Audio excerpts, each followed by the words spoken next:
Bismillahirrahmanirrahim. Assalamualaikum warahmatullahi wabarakatuh. Kembali lagi di channel Pena Pencari Hikmah. Kali ini kita akan bahas manusia bertangan emas, Abdurrahman bin Auf.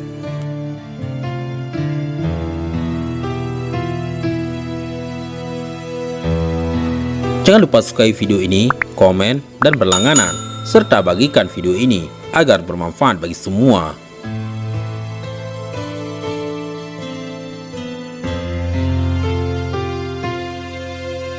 Abdurrahman bin Auf lahir 10 tahun setelah tahun gajah.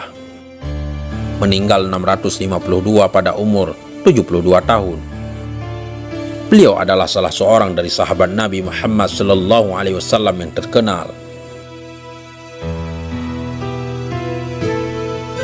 Ia adalah salah seorang dari 8 orang pertama As-Sabiqun al-Awwalun yang menerima agama Islam, yaitu 2 hari setelah Abu Bakar radhiyallahu an.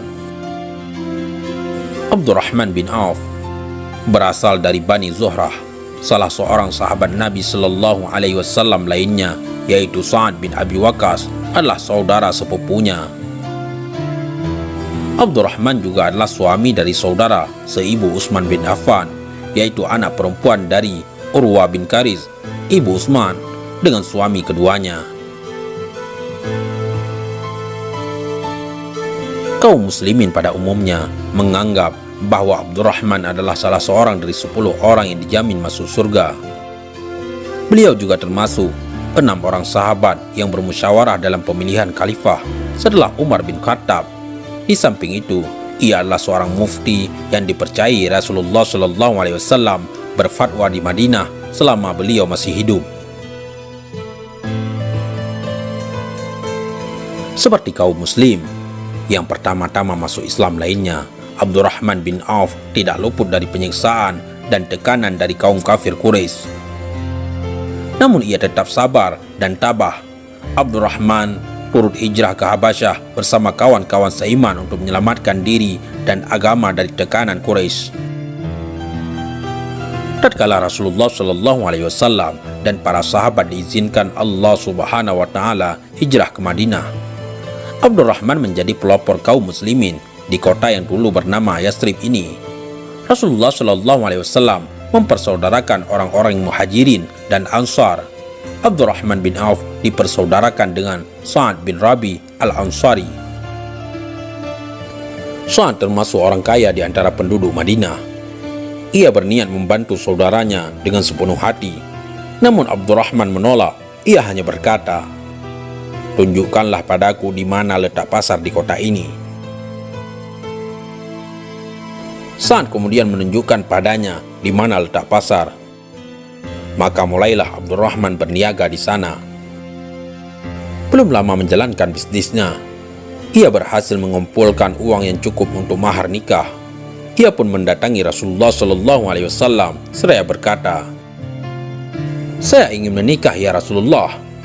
Katanya, "Apa mahar yang akan engkau berikan pada istrimu?" tanya Rasul. "Emas seberat biji kurma," jawabnya. Rasulullah SAW bersabda, "Laksanakanlah walimah walau hanya dengan menyembelih seekor kambing.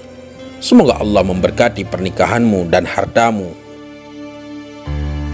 Sejak itulah kehidupan Abdurrahman menjadi makmur.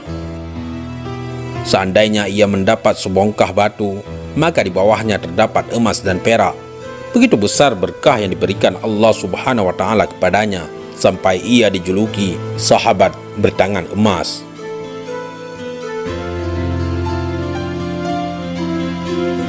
Pada saat perang Badar meletus, Abdurrahman bin Auf turut berjihad fisabilillah.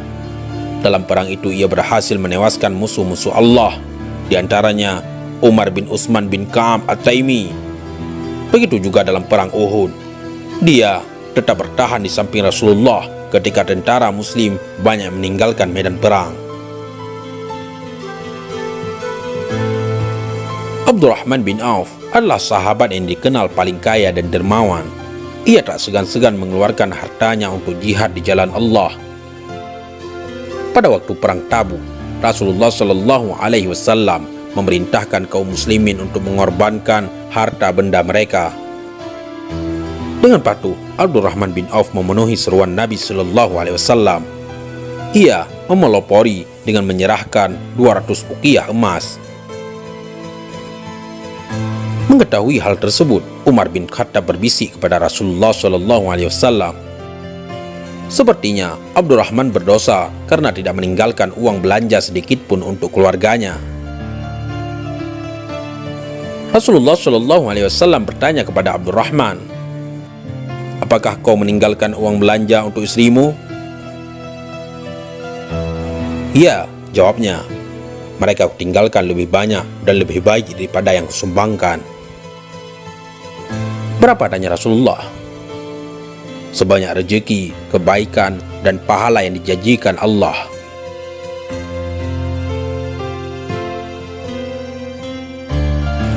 Pasukan muslimin berangkat ke Tabuk. Dalam kesempatan inilah Allah memuliakan Abdurrahman dengan kemuliaan yang belum pernah diperoleh siapapun.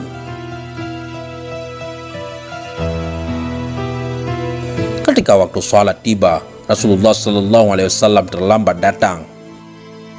Maka Abdurrahman bin Auf yang menjadi imam salat berjamaah. Setelah hampir selesai rakaat pertama, Rasulullah Shallallahu Alaihi Wasallam tiba, lalu salat di belakangnya dan mengikuti sebagai makmum.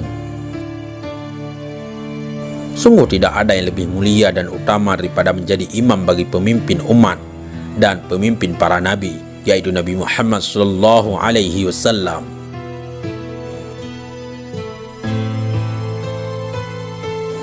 Setelah Rasulullah Shallallahu Alaihi Wasallam wafat, Abdurrahman bin Auf bertugas menjaga kesejahteraan dan keselamatan ummahatul mukminin, para istri Rasulullah Shallallahu Alaihi Wasallam.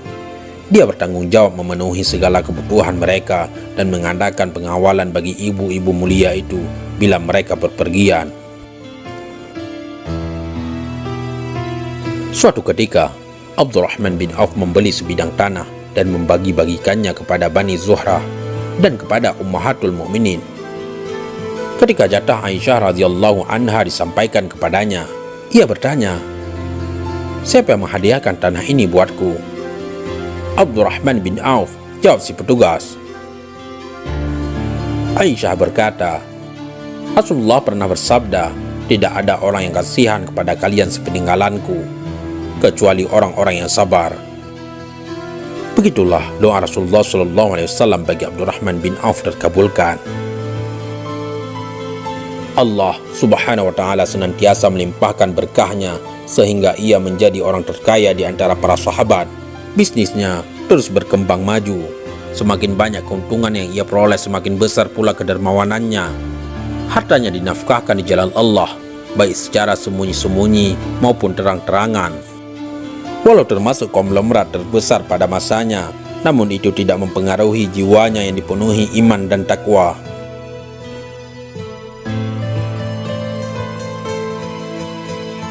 Berbahagialah Abdurrahman bin Auf dengan limpahan karunia dan kebahagiaan yang diberikan Allah Subhanahu wa Ta'ala kepadanya. Ketika meninggal dunia, jenazah diiringi oleh para sahabat mulia seperti Sa'ad bin Abi Waqqas dan yang lain. Dalam kata sambutannya, Khalifah Ali bin Abi Thalib berkata, "Engkau telah mendapatkan kasih sayang Allah Subhanahu wa Ta'ala dan engkau berhasil menundukkan kepalsuan dunia. Semoga Allah selalu merahmatimu. Amin amin ya rabbal alamin." Wallahu a'lam bishawab. Mudah-mudahan ini semua bermanfaat. Assalamualaikum warahmatullahi wabarakatuh.